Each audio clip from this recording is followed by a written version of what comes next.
In Hare Krishna, in general, a human being is always supposed to be eating the vegetarian food because he does not have the teeth developed to eat the meat of animals.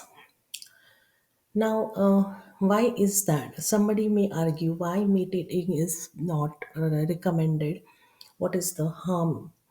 If you tell any meat eater that you must start taking vegetarian food, killing you when you eat meat, you are partaking of the sins of those that kill the animal or the bird, and you will suffer karmas. You may go to hell. You may suffer hellish life.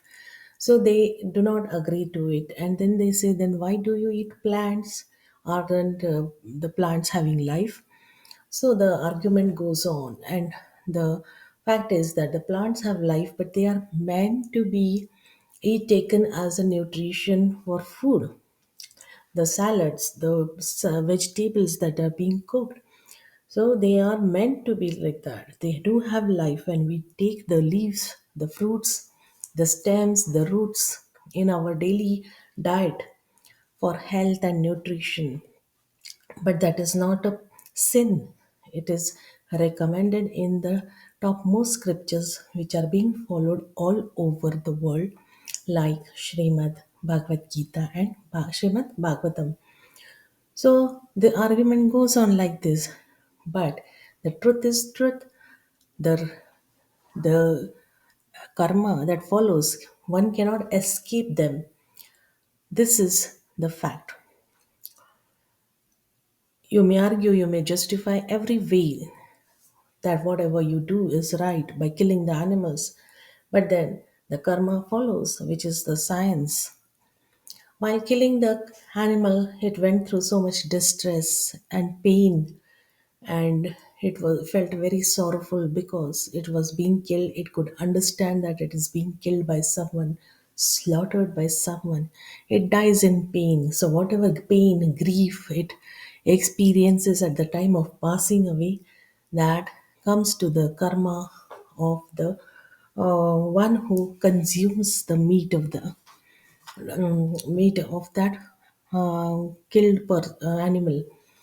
So this is the way. In general, anyone can understand that, but people don't want to listen to it. So yeah, here in the script from the scriptures, I'm reading it, and it is directly said by none other than Srila Prabhupada.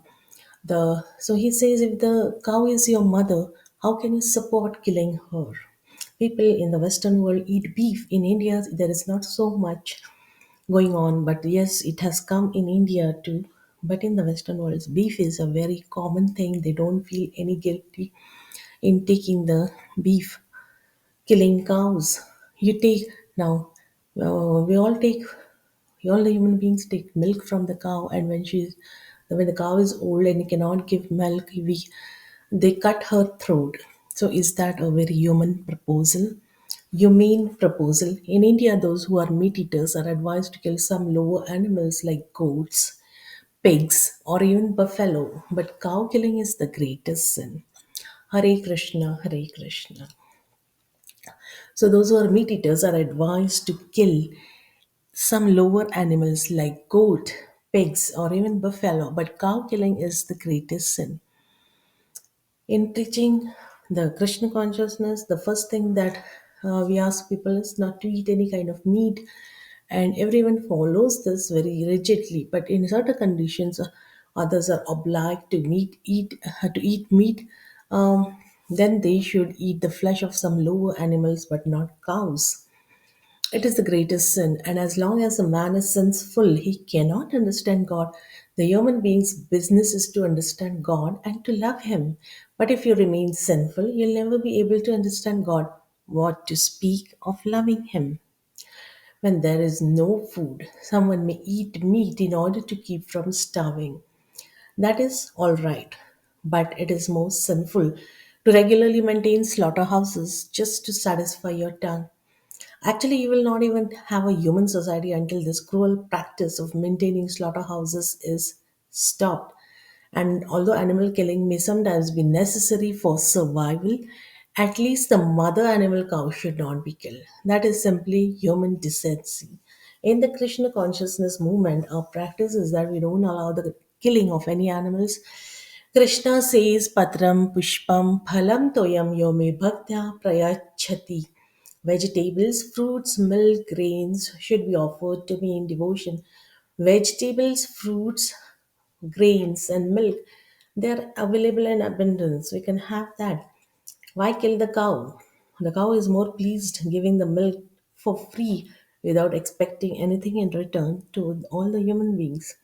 Bhagavad Gita says 9.26, we take only the remnants of Krishna's food, prasadam. The trees offer us many varieties of fruits, but the trees are not killed. Of course, one living entity is food for another living entity, but that does not mean you can kill your mother for food. Cows are innocent, they give us milk. You take their milk and then you kill them in the slaughterhouse. That is really very sinful, isn't it?